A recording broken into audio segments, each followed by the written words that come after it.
All right, well, here we go. Another Monday evening and another edition of the Coors Light CSU Basketball Coaches Show. As always, we're live up at the Beach House Grill here in Old Town Fort Collins. Happy to have everybody aboard with us as we talk Colorado State hoops. Coming up here in the next hour, we'll talk some CSU women's basketball as they split this week. And we'll also talk some Colorado State men's basketball as well later on in the program. They also split here this week. Niko Medved, Ram assistant coach, is going to join us early in the early portions of the program, and then Tim Miles, who is over at Moby Arena finishing up some late afternoon practice sessions. He's going to be over at his regularly scheduled time at 6:30. But first, we talk women's basketball, and usually I'm joined by Kristen Holt here live and on location here at the Beach House Grill. Not tonight, though. Kristen and the CSU women, they are traveling down to Colorado Springs as they have a date with the Air Force Falcons coming up tomorrow evening. Kristen, you with us?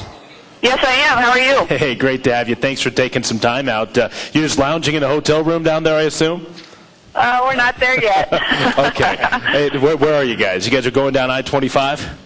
Well, we're not even out of Fort Collins yet, but we're heading that way. Okay, so. Gotcha. Somebody told me you guys were leaving at about 4:30 today. I got some bad information. Well, CSU women's basketball team got a big win over UNLV last Tuesday night, 68-63. Kristen, I know that's it's always good to hold home court, and for some reason you guys have UNLV's number. You beat them yet one more time. Yeah, I just love that. That's awesome. I don't know why. Everyone wants to know how that happens, and we just seem to play really well when we play UNLV, and we did again. But it was a big win for us, especially after the departure of Shatilla from the program. And, your program has kind of two ways of responding. Either you kind of allow that to affect you, or you focus in, and we did, and we rallied, and girls just really played hard, played together, and we came away with a victory. Yeah, I was going to ask you about Shatilla and her leaving the basketball team. Since you brought it up, I'll ask it to you now. Okay. Family reasons. That's obviously a big blow to your basketball team. What kind of changes do you have to make? Because she was your third leading scorer and one of your best post players. Well, obviously our depth inside has been damaged quite a bit this year with Megan Heinstra and Kelly Hardig's out, and now Shatilla's gone, and so the bulk of that lies on Sam Martin, a freshman, and then we just have Kim Mestog, who's not really a post player, and Bonnie Barbie and Haley Thompson, all guards, having to play inside and go up against the opponent's big girls. But it's adjustments that you have to make, and like I've told the team, and I'll tell anyone here as we move forward, we can't focus on what we don't have. We got to focus on what we have, and what we do have is capable of winning games, and we're just going to keep improving and getting better. And I feel like our team's in a good place mentally. Of course, Kim Mestog led you against UNLV 25 points, and I know it's always nice when you have your star players show up in a game like that. She must have been outstanding. She was. So happy for her to get her 1,000th point. Sometimes it's nice to get that kind of monkey off your back. I don't know how much she was thinking about it, but certainly everyone else was, and so it was good for her to come out and shoot well, and she was gunning from the beginning, and hitting the 3-point shots, which she is known for, and so really happy for her. That's remarkable, just when you consider that every game she's kind of the marked woman on our team, and for her to do that is tremendous. Yeah, 6 3-pointers in the victory over UNLV for Mestog. Again, as Coach mentioned, goes over the 1,000-point mark, 25 points in the game. And then, Sam Martin, you've talked about how well she has progressed in this being her true freshman season, and now you're counting on her even more with Von Grinsven gone. But 16 points, 9 rebounds against UNLV. That's almost a common occurrence each time you guys take the floor for Sam Martin. Well, she's been very consistent. Problem is we can't get the ball in her hands enough. Good things happen, whether she's shooting or passing out of the post. She makes very good decisions with the basketball, and we are constantly talking about the fact that Kim and Sam have to touch the ball every time down the floor, and she's done a really nice job for us. And at times I know that knee can feel sore, and late in games that she can get a little bit tired, but she's pretty mentally tough and works through it. Again, Martin with near double-double, 16 points, 9 rebounds, with the win over UNLV in the middle of the week there. Rams went to 9-8 on the season, 2-2 in conference play. Then they had to travel to the Marriott Center in Provo to take on a very good BYU basketball team. The Rams would fall in that one 73-57. And you guys were actually in that basketball game at halftime. It was a 6-point contest. What did you see as the difference heading into the second half that allowed the Cougars to pull away? Well, first I want to say that we handled their press really, really well in the first half.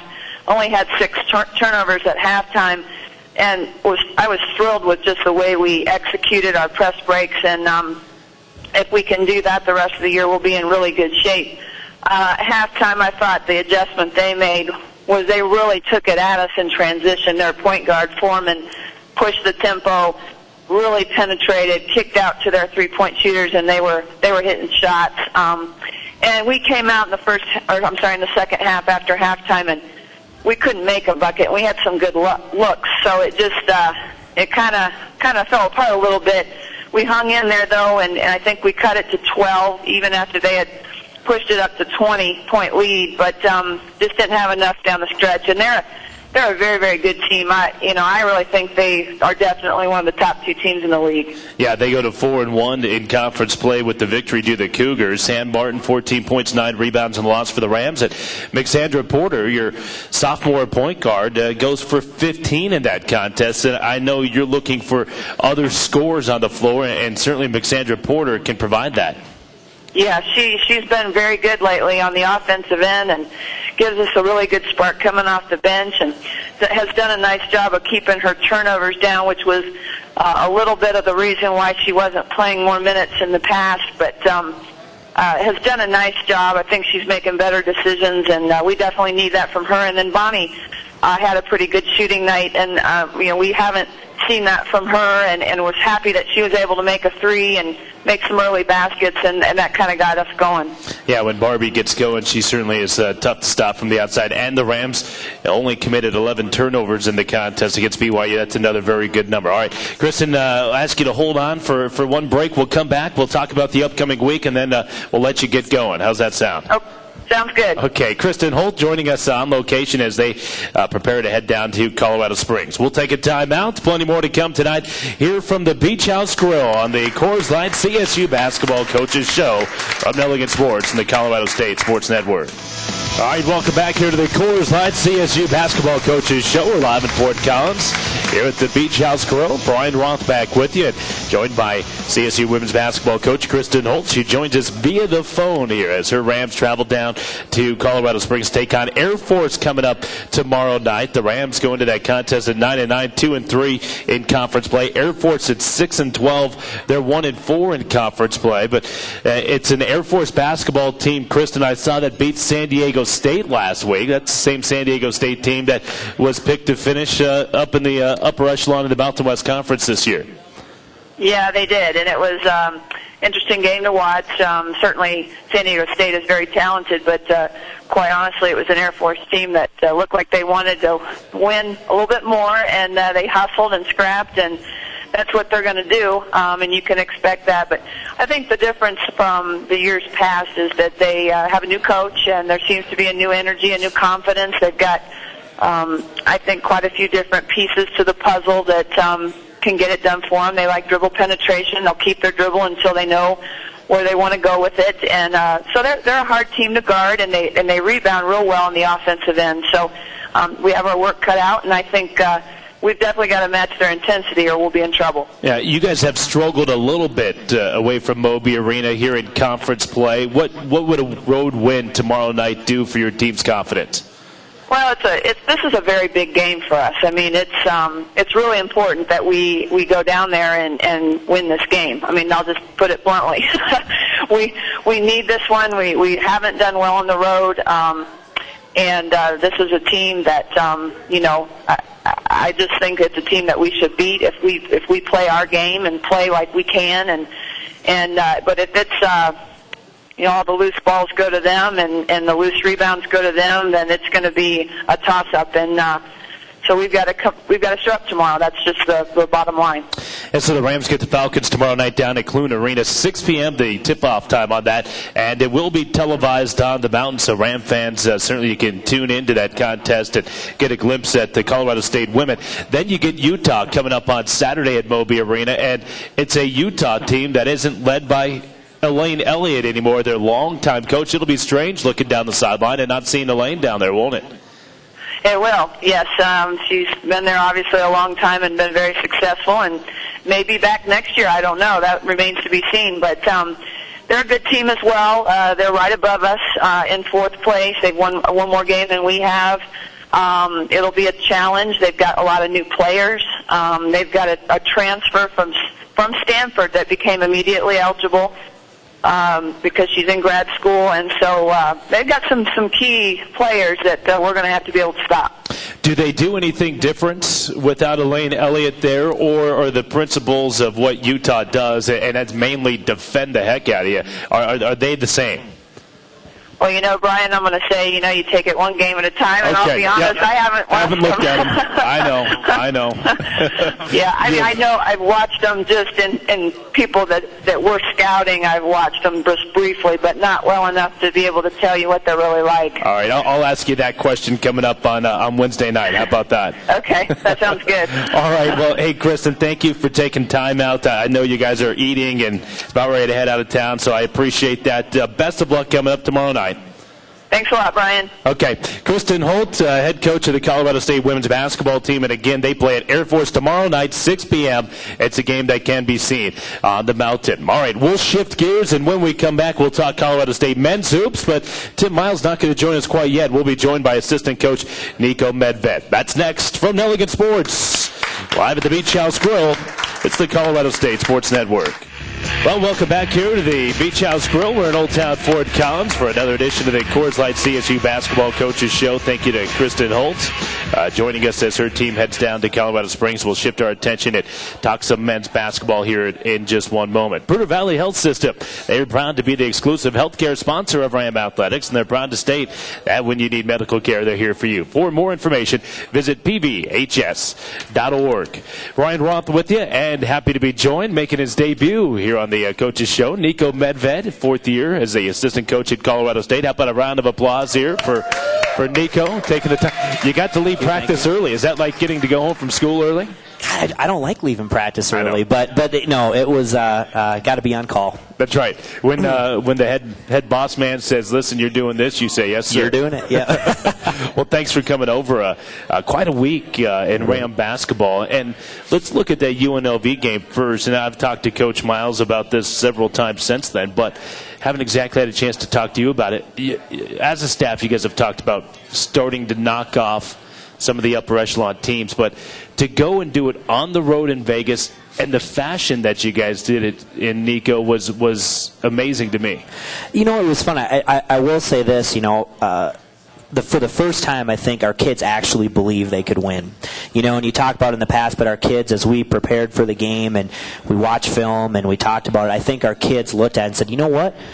We're a good team. We can win this game. And I think they came out, their preparation was terrific, and they came out right from the get-go and really set the tone of the game and took it to UNLV. And I don't believe we ever were behind. You went wire to wire with the lead in that contest. And, there were times where UNLV made some runs at you. But you guys always had the answer, and I think that probably goes back to the confidence that you referred to. Right. I think in the past, a team maybe hoped they could win, or when, a team would make a run, you're like, oh, who's going to do it now? And our kids just they knew UNLV was going to make a run. They've been there in the past, and they knew they would make a run, and they just responded and kept being aggressive on both ends of the floor. And that was really fun to see. You see your team step up and become more mature and able to do that, and that's, gives us confidence going down the road. What have you seen from Travis Franklin of late? Because he was outstanding in Cancun, then he kind of disappeared a little bit, and I don't say disappeared to take a shot at Travis, but looking at his numbers, they kind of dipped a little bit. then against UNLV, it was like, whoa, that's the kid we were watching down in Cancun. I think a couple things. I think, scouting reports get out. I think as we started, people were watching the film in Cancun and said, boy, if we're going to have any chance to beat Colorado State, we better stop Travis Franklin. And people were running 2 and 3 defenders at him, making him play in a crowd. I think he worked harder to make some adjustments, and particularly in UNLV, but they're a team that really gets out and denies defensively, gives you a lot of space. If you can beat your man off the dribble, you have a chance to get in the lane and make a play. And we all know there's not a player in the country who can stay in front of Travis Franklin. And he did a nice job of playing slow to fast, finding his opportunities, and he just got to the rim at will. Yeah, and as a team, I thought you guys did a nice job of staying aggressive offensively because, they're going to press you. Mm-hmm. They're going to force you into mistakes. But, boy, once you beat that double team and the pressure, if you can keep going at him, you're going to find open guys. I thought your guards, in particular Green and Eichmeyer, did a nice job. They really did. And we always talk, when a team disrupts you, disruption's a trap, or I always say pass, attack. And our guys did a nice job of moving the ball out of a disruption, making another pass, and really attacking the basket and sharing the ball really well. And I really thought since the second half of the New Mexico game, our kids have been pretty aggressive on the offensive end. And that's, I think, panned out in our next game. And we need to be aggressive. We need our guards being aggressive, our inside people, and we're pretty tough to defend. Yeah, Rams get that big 15-point win on the road at UNLV on Wednesday, 78-63. Wasn't it fun watching with about 6 minutes to go that Thomas and Mack crowd start heading for the exits? I tell you what, it's fun to win at home, but it's one of the best feelings ever is when you're on the road in a hostile environment and you make a big play and you look up and people are filing out of the arena, and that's such a great feeling, and it really was a lot of fun. Yeah, Colorado State hasn't done that to too many people in the last 15, 20 years, and certainly haven't done it to UNLV in the fashion that you guys did that in.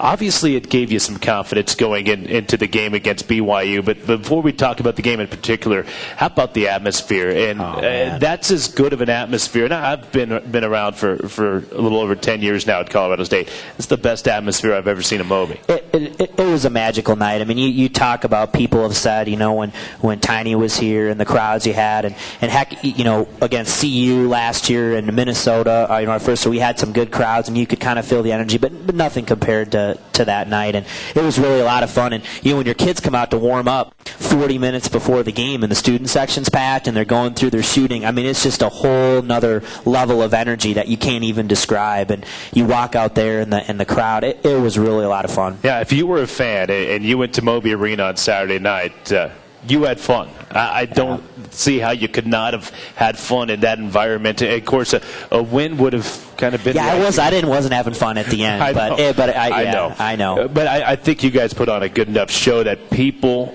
need to come back and will want to come back to support this basketball team because it's a good one and just kind of the tip of the iceberg with this Ram basketball team. We'll talk about that BYU game more in depth when we come back. Niko Medved, Ram assistant coach, joining us on the program. We'll take a timeout. Live at the Beach House Grill in Old Town Fort Collins from Elegant Sports and the Colorado State Sports Network. Well, the Coors Light CSU Basketball Coaches Show continues tonight. As always on Monday evenings, we're live at the Beach House Grill in Old Town Fort Collins talking Colorado State basketball. Niko Medved joining us here in this first half hour, assistant coach at Colorado State. Thank you. A little extra round of applause for you. You're a likable character in here. If I have one fan at least. That's right. If the folks in here like you enough, we're going to have to punt Tim, I think. And we'll call it the Kristen Holt and Niko Medved show. Niko, assistant at Colorado State. The BYU game. Now, first thing, assistant coaches do the scouts on opposing teams. And take us through it. You had the scout on BYU, and I'll ask you in particular about them and Jimmer Fredette and what your mindset was going into the game. But I don't think fans clearly understand the amount of work and preparation it goes into scouting an opponent. Kind of take us through what it's like. Well, it is a lot of work. It's enjoyable, but you'll take an opponent like BYU, and pretty much you watch every game that they've played this year. They came in at 18-1, so that's nearly 19 games. And I have a video editing computer, and I'll load the games in my computer, and I'll have the way they have the software these days, you'll have like a little editing table on there, and as you're watching a game, you make clips that you like. You try to sort the clips into how they score, their different possessions, who does what from a personnel standpoint. And then, you do that, and we have a scout team, so you try to prepare 5-6 year guys that maybe don't play as much, the walk-ons, to try to come in as we prepare on Friday or for that game to put us through BYU. They're going to run BYU's offense. They might double the post like BYU does. They'll play a 2-3 zone. And then we have to get somebody to try to impersonate Jimmer Fredette. And that's always a challenge sometimes. Or, I love Kaipo Sabas, but when he's trying to be a 6'11 kid who rebounds and scores in the post, that's a challenge. Yeah. But that's really what you do, and try to give your guys an overall feel for how they play and maybe their calls on this particular action. This is what we might defend, and our kids do a great job with it, and it's work, but at the same time you hope that somehow you can gain an advantage for your team. And we did some good things, but boy, Jimmer's a handful. Yeah. What did you see? I mean, when you're scouting him, and you can do just about anything against Fredette, and sometimes he's just gonna beat you. Right. What did you guys, going into the game against the guy who leads the nation in scoring, how did you think you'd be able to slow him down? Well, I don't know if we thought we could slow him down per se. I mean, he's been getting 30 a game, and he's a player. I think you try to say, okay, you're going to make him work for everything. There are some certain situations. He's a kid who you feel like he's a little bit better going to his right hand than he is his left. We tried to, but then he's so crafty. He gets in there and gets back to his right hand, and he's so tough that way. And he gets to the free throw line.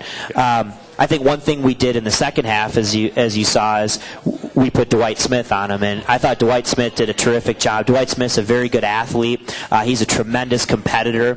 Obviously he's had a few injuries, but he really came out and challenged and stayed in a defensive stance and really worked hard.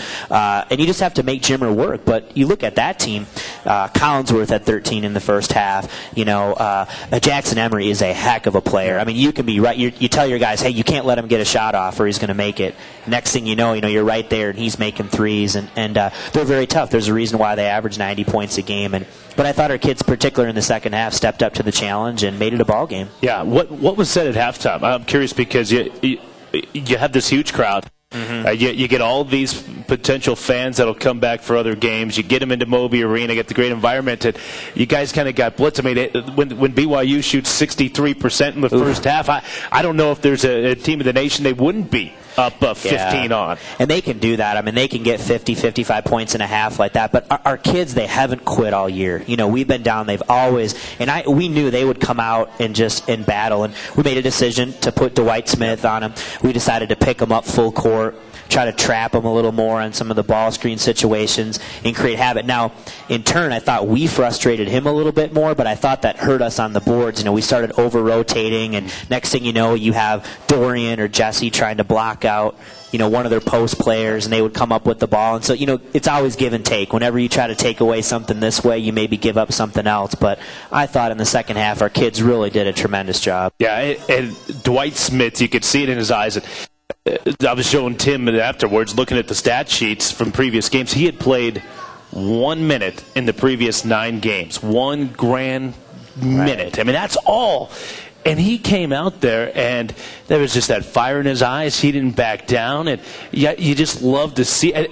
Hits a 3 from the corner. I mean, yeah, he has no fear. You like guys. He's not afraid to fail. He's got no fear. He's a tremendous competitor, and he's going to be a very good player for us here. And I was really happy for him to come in there, and he really, really sparked us and got us back in the game that way. And we have depth, and that really paid off. I thought one chink in BYU's armor is I don't think they're as deep as they've been in the past. And I thought as the game wore on, we started to get to them a little bit. And heck, you're thinking to yourself, can we play 4 more minutes? Yeah, for sure. And maybe we get them. But they're a great team, but hey, we're going to go see them again in Provo. Yep, get another crack at them coming up in February. One more comment from the game against BYU. How about Wes Eichmeyer, and talk about his growth and progression, because he's been a good defender for you this year. In fact, he got the start on Fredette Saturday night, but boy, offensively, he's just starting to blossom, and he's as smooth as it gets when he can get off the dribble and pull up from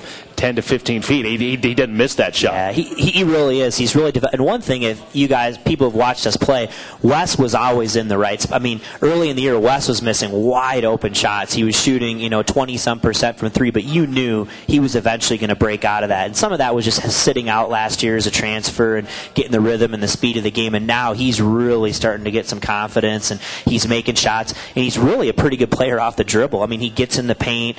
He can score in a variety of ways, and he's really helping us with that inside-outside balance. And if he continues to play that way, we're going to be tough to guard. Yeah, career-high 25 points for Wes Eichmeyer in the loss to BYU on Saturday night. With the loss, Rams fell to 13-6 in the season, 3-2. But, again, it's just one loss. You move on, just like the UNLV game was just one win. It was an important win, but it all it counts for. Yeah, in the end. And it wasn't going to make or break your season, just as this loss certainly isn't going to make or break the year for the Rams. All right, just got a text from Coach Miles, just leaving Moby. That means we're going to keep you on for another segment. You have the Utah Scout. We'll talk about the Utes, and I know you know a little bit about Air Force as well. So we'll have another segment with Ram assistant Niko Medved when we return here to the Beach House Grill from Milligan Sports and the Colorado State Sports Network.